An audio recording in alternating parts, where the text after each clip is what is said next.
Hi, everyone. This Wednesday night, AEW returns to Daly's Place in Jacksonville for the first time since going back on the road. The card on Wednesday night is stacked for AEW Dynamite Homecoming, including the highly anticipated match between Cody Rhodes and Malakai Black. With us today to discuss AEW Dynamite Homecoming is Executive Vice President Cody Rhodes. So without further ado, we're going to turn the call over to Cody for some opening remarks, and then we'll open the lines for your questions. Cody? Hello. As always, it's great to be with you on these calls. It really has been quite a year, and being on the road for shows for the last month has been wonderful. We are really enlivened as a company to come back to Jacksonville for the homecoming edition of Dynamite. Before we jump into any questions, I just want to go ahead and preface, I know that there are many rumors and speculations floating around. I won't be commenting on any of that, so please don't waste your question by asking about rumors. With that said, I'm excited to get started. Let's bring on the questions. Thank you all. Okay, so we're going to do this as we normally do. Thanks, Cody. I'm going to call on Louis Dangor from Gimme Sport, and I would like to have Stephanie Francone from Steel Chair ready to go next. Louis, you're up. Hi, Cody. How are you? I'm wonderful. I'm good. How are you? Very good, thank you. I wanted to ask, obviously, Malakai Black's arrival in AEW was a lot sooner than people would have anticipated, given his, I know he's spoken now about his 30 days instead of his 90 days as it should have been. Can you speak about you, I guess, finding out that he could come in earlier than I'm sure you guys would have anticipated as well? And then any potential plans that I guess had to be changed considering he was able to come in sooner than anticipated? Well, from my understanding, no plans have been changed. Whenever there's a free agent of that caliber, male or female, you have to jump on it, and that's not an area where I was the one who contacted or facilitated it. This is the same guy who kicked me square in the jaw on his very first night to make a statement. Tony Khan is responsible for bringing in Tommy End or Malakai Black, whatever he'd like to go by. But no plans were changed. If anything, we were presented with something incredibly special. Dynamite is the heart and soul of the company and what we do. And being able to put these matches on television, this is huge. Today I just watched Jason Isbell and various other celebrities, Paul Walter Hauser, comment on who they think is going to win. That's so special because this is about our weekly television show, and it is not the classic old school, let's save it for the pay-per-view, let's stretch it out when really we only do 4 pay-per-views a year. Again, TV is where our bread is buttered, and this is a massive match for homecoming. In addition to that, it's a massive card. So him not having the traditional 90 days, but having 30 days really worked in our favor. But again, we'll all find out together, everyone on this call and myself, if the magic is there and if the passion is there, because as AEW fans can attest, you can tell right away with a free agent, with someone new coming in. It's all about the passion. Great question. Thanks, Louis. Okay, Stephanie Francome is going to be next, and following Stephanie will be Michael Shalik from SE Scoops. Steph, you're up. Hi, Cody. How are you today? I feel like you're always the second question is called, so and I've gotten used to it, and I love it. I'm very good. I hope you are well. It's magic. It's magic. I don't know, but thank you for this call once again. It's always a pleasure to talk to you. And Malakai Black recently, he mentioned the fact that Jake the Snake Roberts, was also on the AEW roster, was a big influence for him when it comes to promos and the promo work and also the attitude. when you think about Jake, because you know him very well, do you see a lot of Jake the Snake Roberts in this character that Malakai Black is? Thank you. Well, that's a great question. I think I don't want to really say heel or babyface in this setting, but everyone who has that layer of kind of mysteriousness to them, every wrestler, they do have a little bit of Jake Roberts in them, and they're probably actively trying to have more because he was so good at translating a story and also presented himself so differently from the other wrestlers of his time. I'm actually, this is the first time I'm hearing it, that there's a connection there with the two, and I'm glad to hear it, because people like Jake Roberts, luminaries like Jake Roberts and Arn Anderson and Tully Blanchard, et cetera, to have them backstage at All Elite Wrestling is like having the book right at your disposal on how to be successful in wrestling. And you'd be surprised at how many of us young yahoos argue back and forth on how we should do things when they're sitting right there. Guys who have made, no hyperbole with the statement, millions of dollars, and they're contributing now. Jim Ross is another example. These luminaries, these legends, jumped on board to come to a startup wrestling company that 3 years ago nobody was fully thinking would become what it has become today, as we really settle into this golden age of wrestling on television. So that's good to hear that Jake is inspiring to talent still, and he will continue to do so. I'd personally like to thank Jake because I teach a developmental class, or I don't know if we can say developmental class, but I teach a group of young wrestlers often before call time at television, and Jake has been there with me for every one of those classes. And if I'm being totally honest, he's a far better teacher and far more qualified than I am, and he's been incredibly helpful with young people, people like Brock Anderson, people like Lee Johnson, who's wrestling Miro for the TNT Championship. I'm rooting for Lee for the most coveted title in wrestling at Dynamite's homecoming tomorrow. So yeah, big shout out and props to Jake. Thanks, Cody, and thanks, Steph. Michael Shalik from SE Scoops is next, and on the on-deck circle is Stephanie Chase from Digital Sky. Excuse me. Without further ado, let's go with Michael, and I'll get the name right here in a minute. Michael? Hey, Cody. I hope fatherhood is treating you well. Oh, thank you so much. It really is. It's like all the things people tell you, but you don't believe, and then it's its own magical thing that I can't even describe. I'm I'm a pro wrestler, so a lot of what I've done my whole life is very self-serving. The moment I saw her, I could care less about me, and it became about what I can do for her, and that's just so special. She's 9 pounds and 5 ounces now, and she's growing and making squeaky noises, and just the most beautiful thing on earth. She looks exactly like her mother. That's great. I'm a new father myself, so I can relate. Yay. So yeah, the free agent market right now is booming. So granted, you can't sign everybody.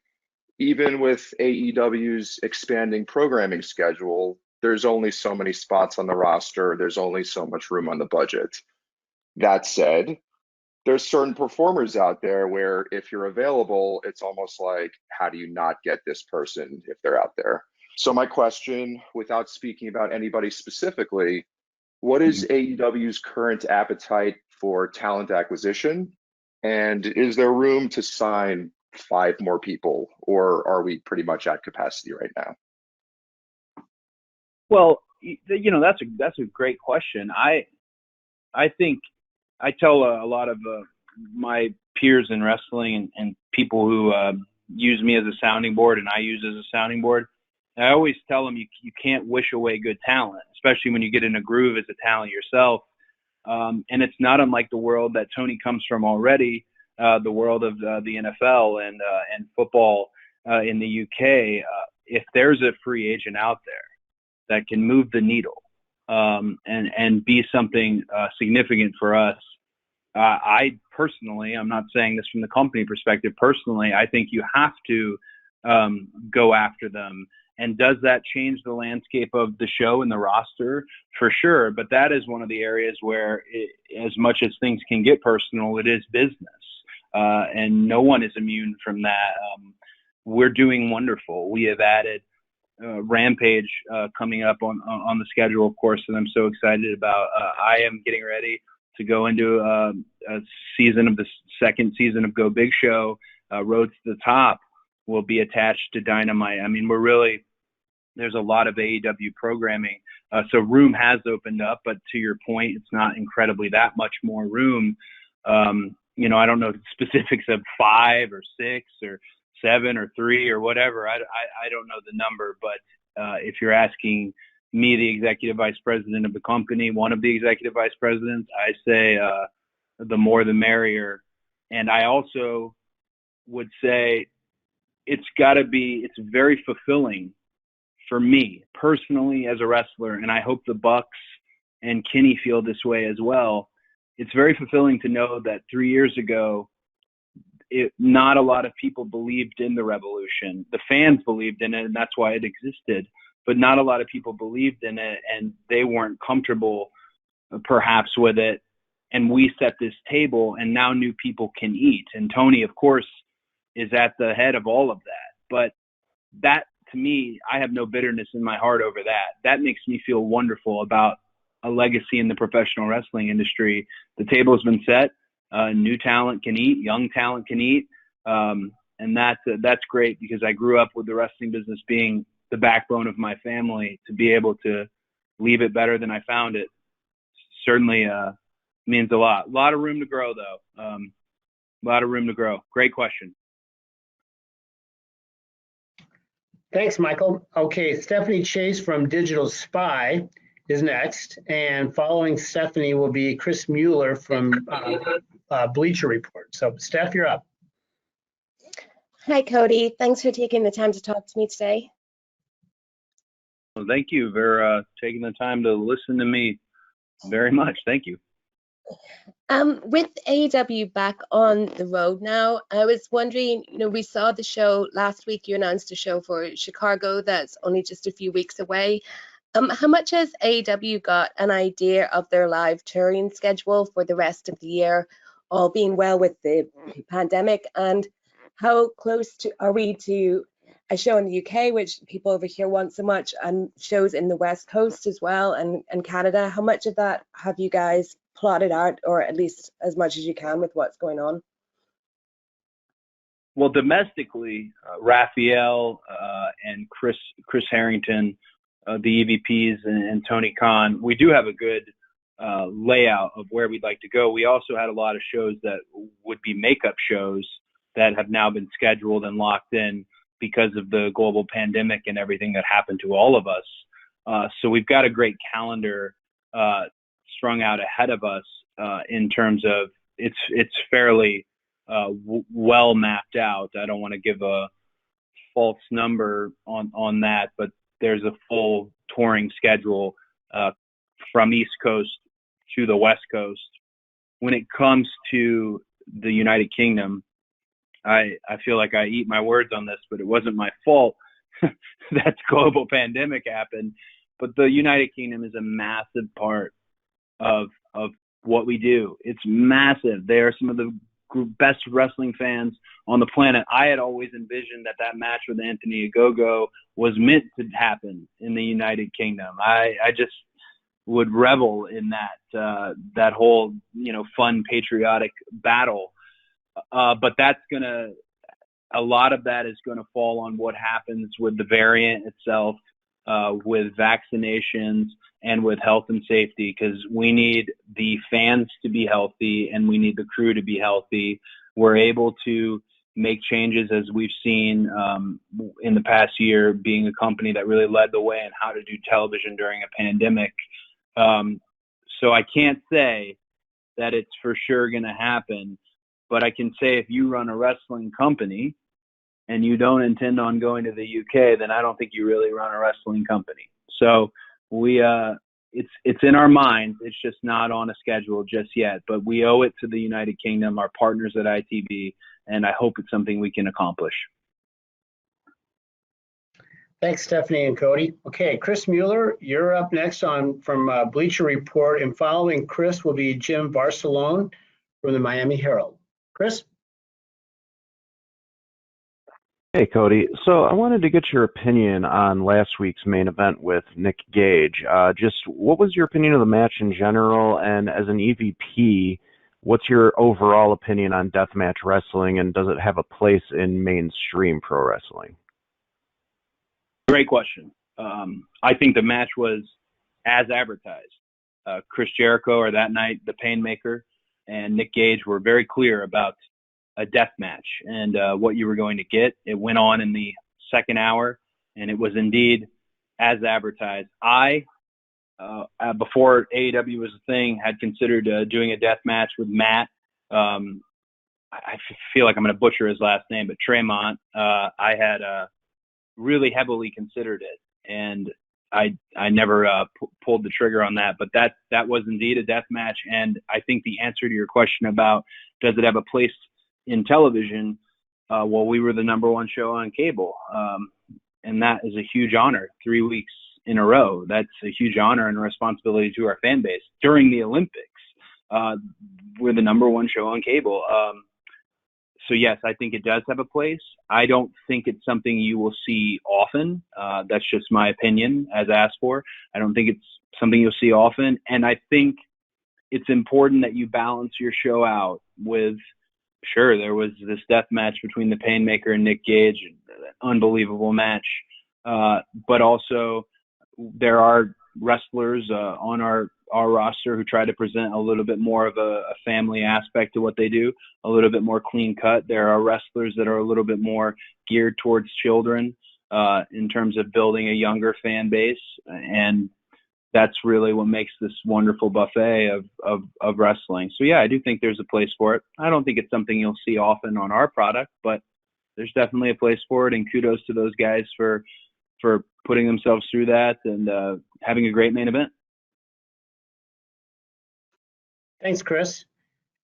Jim Barcelone from the Miami Herald is next, and then after that, I'm going to take a question from the right end. So, Jim, go ahead.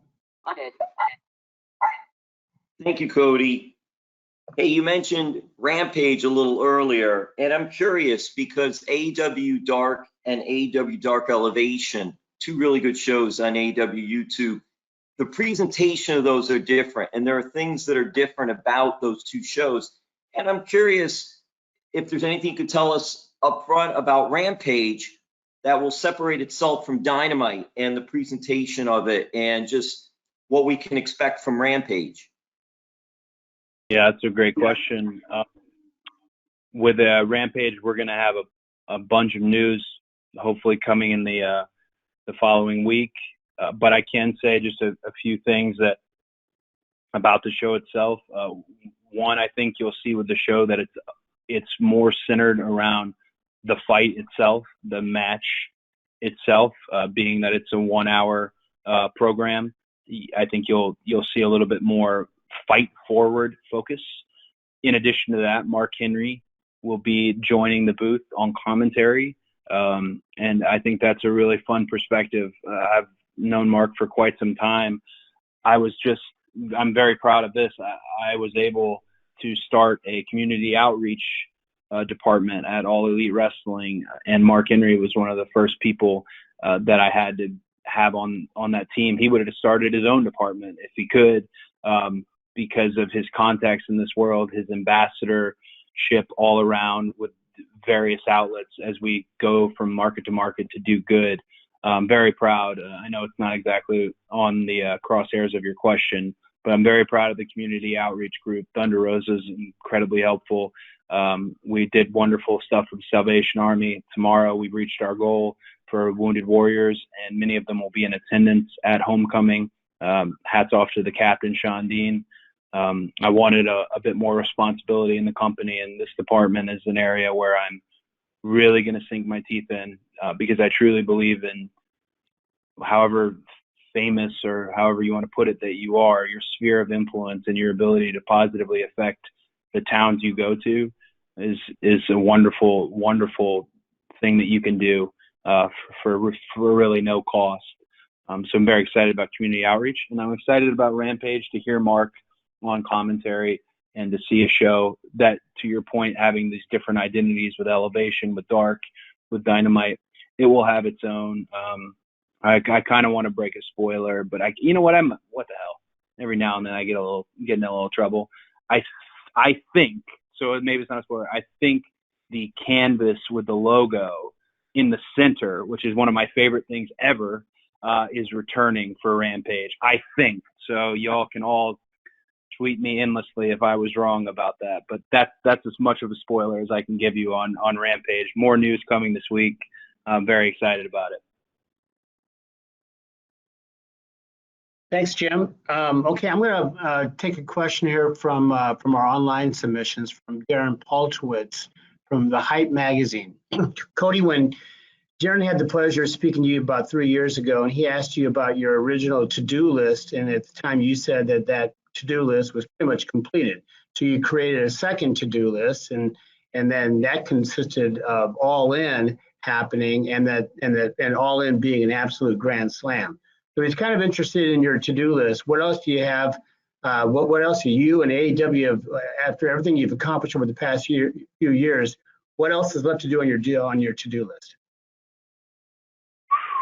That is a loaded question. My goals in wrestling have changed so much. When I first got into wrestling, I just wanted to win the title that they had taken away from my dad in Madison Square Garden.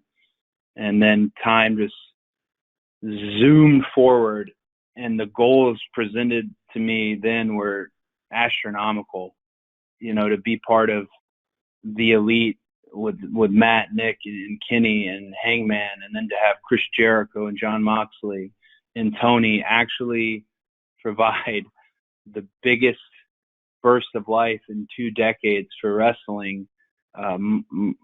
Gosh, I almost would feel foolish making new goals for wrestling, because so much has been done with this team we have. It's definitely been a team effort. So much has been done. This is going to be maybe a sappy answer. But I think before, it's all said and done, and I don't know when that is, because between you and I'm pretty tired right now. I would like my daughter to know, I'd like my daughter to know that I never gave up at an industry that really can chew you up and spit you out. I never gave up. I really wanted to move forward, and the identity that was presented to me, I was going to outgrow that. The plans that were presented to me didn't match my own plans. And I just hope that's something that she can know. I think that's my biggest goal, is I had the best dad in the world. And I just want to be that for her. Thanks, Cody. Amy Nemedy from Wrestle Joy, you're going to go next, and behind Amy will be Nick Hausman from Wrestling Inc. Amy? Wow, what a follow-up. Congratulations to the birth of your daughter and for the beautiful world that you want to show her. I want to touch back to the community outreach program, because you kind of took the question right out of my mouth. So with AEW, community charity and giving back has been very crucial from the outset. And with the formation of AEW Community, you now have the Safe Alliance Project, the Wounded Warrior Project. Can you talk a little bit about the formation of AEW Community, how it came into place, and how you sort of choose the programs that you're going to be working with as you give back to communities on the road? Absolutely. It was kind of all the stars were aligning at once on community outreach. Paul White, he's an ambassador to the Special Olympics. Paul White arrived. I have a relationship with him. Mark Henry, all about community outreach. And at the time, I was banging on Tony Khan's door every week, wanting to put this department together, because one of the things I learned through my career is a woman named Sue Aitchison, you guys might know her, was the power of the program and how you can change someone's life, so politics aside, place on the card aside, how you can have that positive outreach. Eddie Graham was also someone who really, it was first and foremost in his business, and Eddie Graham taught my dad and my dad taught me. And what I wanted to do different was I wanted to get basically, Thunder Rosa in the Texas area, and she has social work experience, and Captain Sean Dean, his military connections. I wanted to do things that other companies can't do, and I don't think still can do, with in-program activations. We saw one at Double or Nothing with Canines for Warriors, which Mega of the Jags helped me coordinate. I'm open to everything. That's why we put the email out there publicly. It's my way of trying to reel in as many places to work with that do good, that truly do good. The Jags Foundation has been incredibly helpful. We're busing in 600 children, youth groups, to the homecoming show tomorrow, 600. And I hope that I can give one of them my weight belts on my entrance. These in-program activations where we can actually see these folks means a lot to me. Again, Sue Aitchison was a real model for that. And I always appreciated, because I did endless amounts of appearances throughout my career. They were incredibly important for my education. So yeah, I'm sorry, I'm almost speaking vaguely about it all. I'm very proud of it, but I'm real excited that every town we go to, I can ask Lance Archer, about Texas. I can ask John Moxley about Cincinnati, and I can do that everywhere we go. And we can have that talent specifically involved. It was really amazing to me, the roster, after we took that photo in the ring, the amount of people said, I want to be part of this. That's how you know you got a really good roster. And again, I wanted more responsibility. I wanted this group to happen, and Tony blessed us with this group. I want talent to be able to experience what I experienced and just know the power of wrestling. There's nothing like it. There really isn't anything like wrestling. And right now it's destination programming all over the world again. So that's to me, I want to spread that all around. Thanks. Thanks, Amy. Thanks, Amy. Nick Hausman, you're next, and you're going to be followed by Connor Casey from Comic Book. Nick?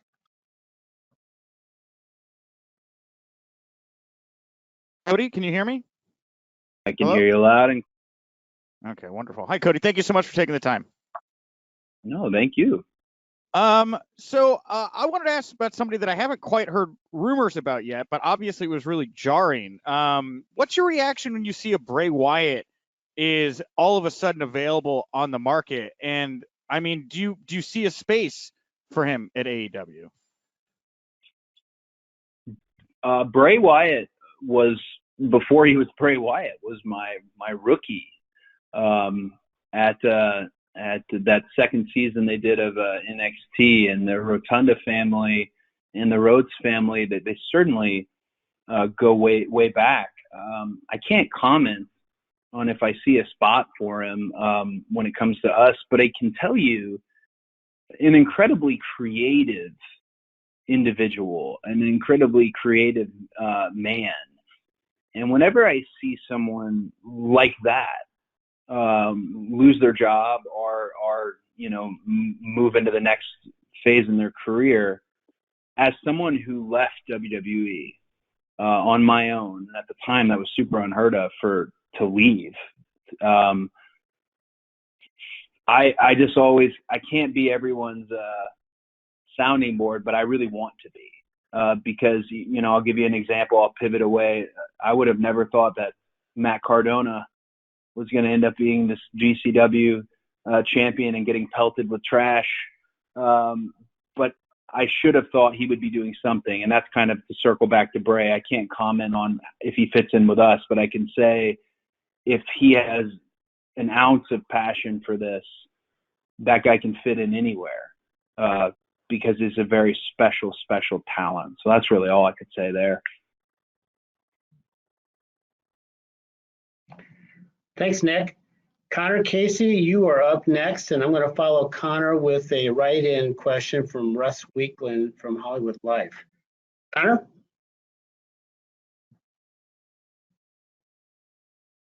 Oh, there we go. Hey, Cody, thanks for doing this today. Wanted to ask about the United Center. You guys sold out Rampage really quickly. Is that going to be a consistent location for you guys when it comes to Dynamite, Rampage, and the pay-per-views? Or is All Out going to still consistently be held at the Now Arena going forward? That's a great question. I know for Tony Khan, it was a childhood dream to run the United Center and to sell it out instantly. I think we can call it an instant sellout. Gosh, which makes me, that's just wild to say out loud. With that in mind, I don't really think it's about the United Center, Now Arena, or even Wintrust Arena that was such a loud and rambunctious crowd for Revolution. I think Chicago itself will always be a destination for All Elite Wrestling. Chicago is a really unique wrestling town, and it's a wonderful city. People like to travel there. For me, I don't think I've ever worked in the United Center. I don't think I've ever wrestled in the United Center. I really don't. I can't wait to see the vibe there because obviously my heart probably personally sits with the Now Arena because there's a plaque on the side of the building with my face on it from when we were able to do All In. You can't go wrong. Wrestling in Chicago, so that will be the destination for AEW. Chicago's always going to be part of our footprint. It's also really exciting to see young wrestlers. We have such a young roster. Look at Top Flight. Look at those kids. For them to be able to wrestle in a city like that, on an event like that, really just it's eye-opening and educational as a wrestler. So I don't have a favorite building, my friend. I'm excited about the United Center. And the fact that we could fill it instantly, that really emboldens our fans. Really, it begets the question, what's next? Where is next? Thanks both. Okay, here's my a write-in question from Russ Weekland from Hollywood Life. And then following Russ will be Izzy from the Hot Tag with Izzy. First from Russ. It appears that so many great things are happening in AEW. The people coming in, the amazing matches, great new shows.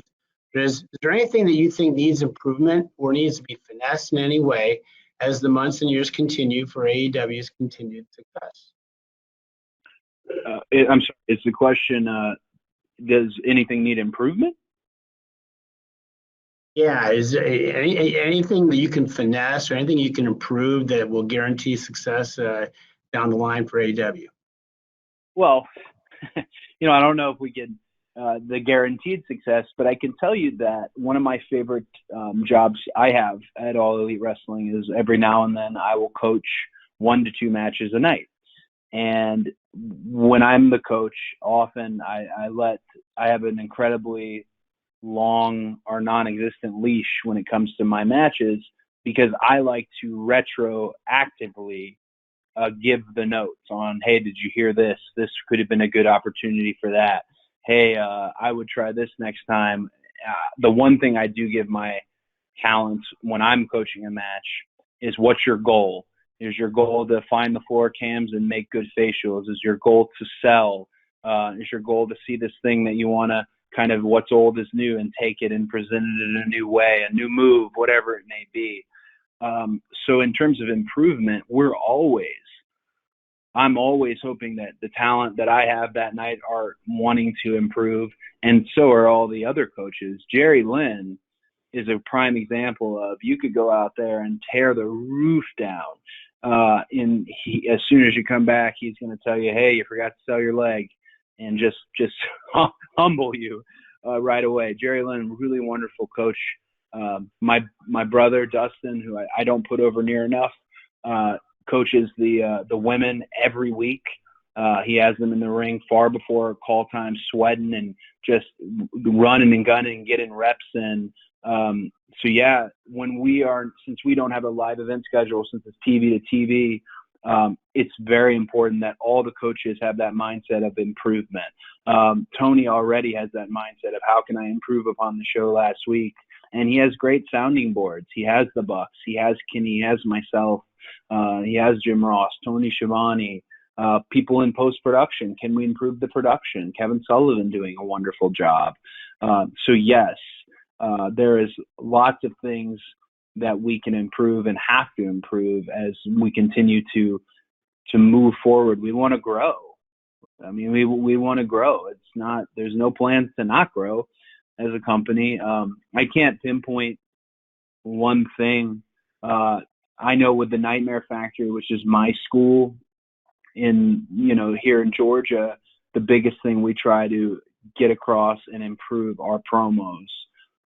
It seems like in this day and age, everyone is incredibly athletic and can do every spot under the sun.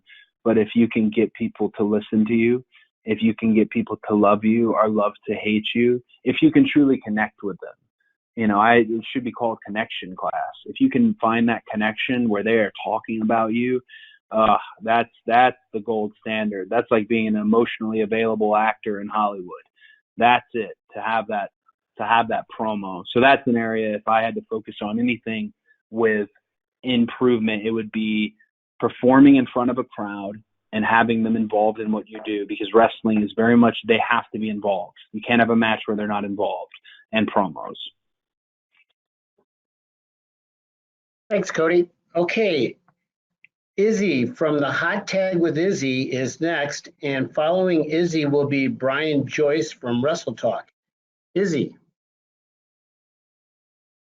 Hey Cody, what's up? How are you?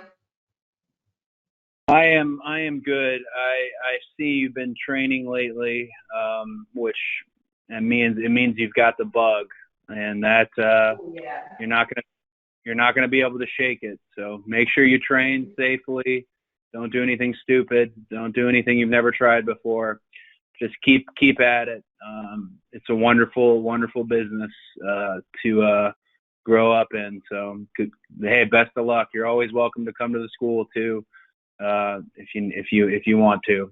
I don't know. It's kind of weird for us to have this conversation on the call, but anyways, what's your question? Well, first off, thank you so much. Whenever you guys have an available time, I would love to come up to the Nightmare Factory. It would be an absolute honor. But my question to you is, your match against Malakai Black is literally the classic good versus evil, a lot like Darth Vader and Luke Skywalker. In these type of stories, the bad guy is always trying to bring the good guy to the bad side. So how do you maintain who you are personally as that hero of AEW and as a competitor in the ring and not tap into the dark side that Malakai Black is trying to bring you into? Oof, those were very lofty good versus evil comparisons. I'm probably going to take the question a little bit different way than you think, but I hear how the crowds currently are reacting. I'm not going to go against that wave in terms of being excited about someone being able to run free in a Mustang with no saddle like a Malakai Black. I encourage that for fans, but I won't sacrifice who I am as a wrestler. I'm not going to do some knee-jerk heel turn. There's not a heel bone left in my body. There's not. I did it for 10 years, guys. And it's just, I like hearing, believe it or not, even when it's against me, it's unique to hear someone be received so well. I felt very similarly when Brody had debuted in terms of the reactions he was getting and that excitement and that energy. When it comes to this match, this thing is just so up in the air. for what it could be, and it's a massive match for Dynamite, and just a massive match for the company. I really am looking forward to it. I love the fans from all over the world, of course, but I love the fans in Jacksonville. No disrespect to Daly's Place, the gas station. I feel like we should name that place the AEW Amphitheater, because it's really been home to us. So I'm looking forward to what happens and how it sounds and how it feels. Again, I always like to be incredibly self-aware, so it's important. Tomorrow's, I don't know if you guys can tell on this call, tomorrow's a really big day for the company and for me. And I honestly, I'm looking forward to the match. You mentioned Darth Vader and Luke Skywalker, and there's a lot of fans who thought Luke was a whiny farm boy and thought Darth Vader was the coolest thing on earth. I'm a Luke guy. Hopefully there's some Luke guys in the crowd, and I'm sure there'll be some Darth Vader people in the crowd. That's great. You pay your money to sit in the seats. You can do whatever you want to do. And I've had some really wonderful advice from an extremely polarizing babyface in our industry that has kind of helped me through this current time. And without divulging too much of that, one of the best things was I have to stay true to who I am. I really do. And that I look forward to doing. Thanks, Izzy. Next is Brian Joyce from Wrestle Talk, and Brian will be followed by Sean Ross Sapp from Fightful. Brian?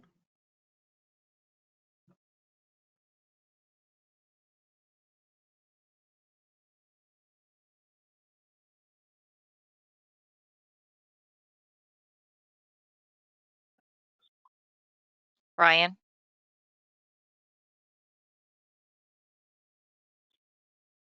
Okay, we seem to be having an issue with Brian's audio. Can we try Sean Ross Sapp from Fightful, and maybe we'll try Brian next. Is that doable? Yep, Hey, Sean, Cody. you're on. Hey, Cody, thanks for taking the time. You guys have had such massive success in the Chicago market as well as others. And when you see these sellouts over the course of a few minutes, that has to lead you all to think that you could probably sell out 30, 40,000 seat venues. Has there been discussion about that? And where do you stand on that? Is that a possibility for 2022? Well, the idea of a stadium show, earlier in the call, someone asked me about future goals. I think that would be a really big goal for me. And it would, of course, I hope be a goal for AEW. I'm just speaking from my behalf, to run an actual stadium show, which to a degree we're doing with Arthur Ashe, which is unreal. The tickets on Arthur Ashe in such a great building. There's not a bad seat in the house. So yeah, we're at the point now where, well, could we, and what would we put on, and what would we call it, and all those things. I think it's something, I can't say it's formally been discussed, but we're all thinking it. I know of a few places that I always thought would be great for a stadium show that haven't been touched on. Again, this is just me. I am declaring, this is just me saying it, but Miller Park is a really unique venue that sits somewhere between a massive stadium show and a little bit more of an intimate vibe. That would be something I'm interested in, but again, I can't speak for the whole company as far as where we're looking and what we have laid out in terms of those things. But yeah, it would be wonderful, really would be wonderful to do a stadium show, which we are doing with Arthur Ashe, but to do another large one, because those become destinations. All the shows that happen, the independent shows that join up with it, the cons that become part of it. It almost feels like a natural extension of the original All In, which was such a Woodstock for wrestling, would be a big stadium show. No plans currently, but definitely that's a personal goal for me. I think that'd be wonderful to really show, my gosh, these crazy wrestlers are right about this revolution and the fans like it. Thanks very much. Let's try Brian Joyce again from Wrestle Talk. Brian, you there?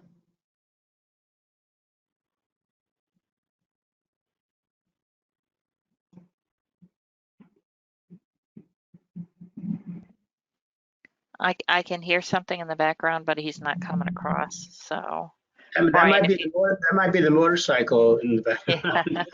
yeah, yeah, Brian, if you'd like to type in your question, Jim can ask it that way. In the meantime, can we go to John Alba from Spectrum Sports? Hate to surprise John, but John was next in line. John, are you there?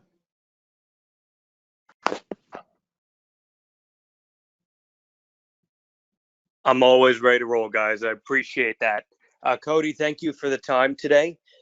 You briefly touched on it before, but I'd like to know more about AEW's current evaluation of vaccine status and mask wearing. The CDC made a recommendation last week that people running indoor venues, people attending those kinds of events, whether they're vaccinated or not, should be masking up. Has AEW taken an official stance on that? And is there any concern over how that may impact future events like All Out? Great question. We're always going to go off of the state mandates. We're not going to try and break any rules or any laws. You know, the health and safety of our talent, staff, and fans, it's the highest priority. You know, while there's not a mask mandate in the state of Florida for tomorrow's homecoming show, but we do encourage our fans to wear a mask if that's what would make them feel comfortable. That's from the AEW side of things. Me personally, again, declaring this personally, I would really hope that everyone out there just does their part with COVID and the variant to get themselves vaccinated. You know, this illness affects old people. It affects young infants. And I think people should, this again personally, should get vaccinated. If they're one of these wild people who thinks they're going to be filled with nano machines, well, the Solid Snake is going to save us anyways. So that's a Metal Gear Solid reference. Hopefully some people get it. Izzy absolutely is not going to get it. Yes, we're going off state mandates. So it's something that we're looking at and we monitor every day. Every day, Mega sends a new COVID protocols, how it's looked globally, how it looks domestically, so that we can prepare. And we are prepared. You know, the pandemic came, and that's why we're calling this show Homecoming, because Daly's Place in Jacksonville, Florida became our home. The Nightmare Factory was fitted to operate 7 shows as well. We'll be able to pivot. That's a strength in leadership in terms of Tony Khan and strength in the company in case we have to. Right now, no plans to change. The main plan is to follow state guidelines. And if masks are state guidelines, absolutely. If vaccination proof is state guidelines, absolutely. We want fans to have fun and have fun safely. Thanks, Cody. So for our final question of the day, we're going to try Brian again, Brian Joyce from Wrestle Talk. And if we don't have Brian, we will wrap it. But Brian, hopefully you're there. Brian? Jim, you can't leave practice on a miss. Everyone knows that. We got to get another question. All right, well, there is a write-in. So how about if I take a write-in? And this is a good write-in here. So let's end it with a write-in from Sebastian Diaz from Over the Top Rope.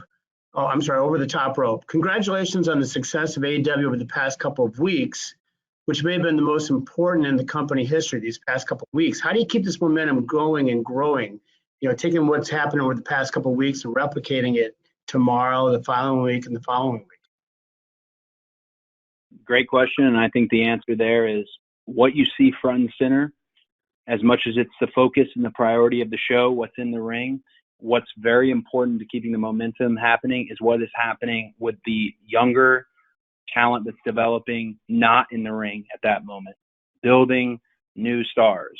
It's something we hear in wrestling all the time, building new stars and how it wasn't possible and you can't do it. And I would completely disagree. Take a look at Darby Allin. Really look at him. There are kids at every crowd. That's one thing I do at these shows. I count the shirts I see in the front row. I see the kids with the face paint on. That's huge to put your hat on as a company, is building your next golden circle. We know who the golden circle of the company is right now. Their faces are on all the billboards. They're all the action figures, all that thing, but that will change. And this is a company that will not make the mistakes where we hang on too long. when it's time to change, it's time to change. And developing young talent is crucial. That's why I love Dark and love Elevation so much, to see those challenges and things done right, mistakes made, all that good stuff. Yeah, developing new stars. That's it. That's the resource for wrestling is wrestlers. So we have to make more. Okay, we're going to end on that note then. Thank you, Cody.